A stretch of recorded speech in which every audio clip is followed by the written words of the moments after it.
In Psalm chapter 36, the subject deals with the destructive nature of arrogance. And this is how it begins in verse 1. Transgression speaks to the wicked deep in his heart. There is no fear of God before his eyes, for he flatters himself in his own eyes that his iniquity cannot be found out and hated. A couple of things involved. In verse number 1, he sees no greater authority than himself. He is the final standard of what is true and what is false, what is right and what is wrong. There's a lack of investigation. There's a lack of even considering the possibility that I may not have all the facts. There's lack of any kind of possibility that I might be wrong. And then on the other hand, you have individuals that have an arrogance in their makeup that really masks the way that they know they really are. Flawed, imperfect, often erroneously concluding things. Here's a statement in verse number 2. He flatters himself in his own eyes that his iniquity cannot be found out and hated. He does not want anybody knowing how he truly feels about himself. And that's sad. In verse number 3, the words of his mouth are trouble and deceit. He has ceased to act wisely and do good. And he's not going to contemplate the idea that he may be wrong.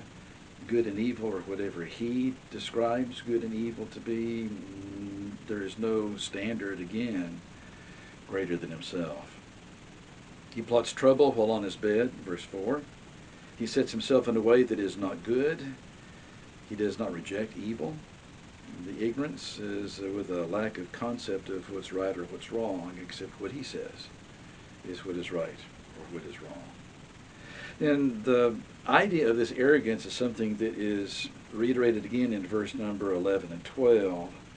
Let not the foot of arrogance come upon me, David writes, nor the hand of the wicked drive me away. There the evildoers lie fallen, they're thrust down, unable to rise. Let not the foot of arrogance come upon me. I don't want to be that way. So in the place of that kind of arrogant mindset, what kind of principles actually build us up rather than tear us down?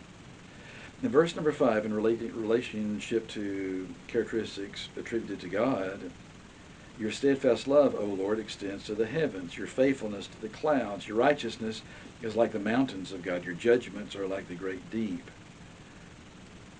Positive qualities. Steadfast love is something that needs to be in the heart of humanity. It's not just steadfast love, but a faithfulness.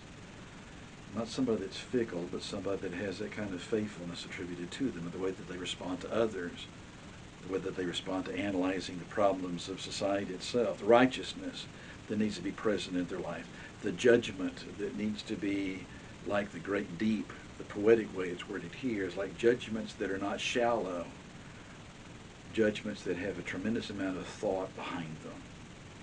If that is the case, if that is the way that we approach life, there is a positive nature about the way that we view situations around us, and we do not view ourselves as the absolute authority in any regard whatsoever.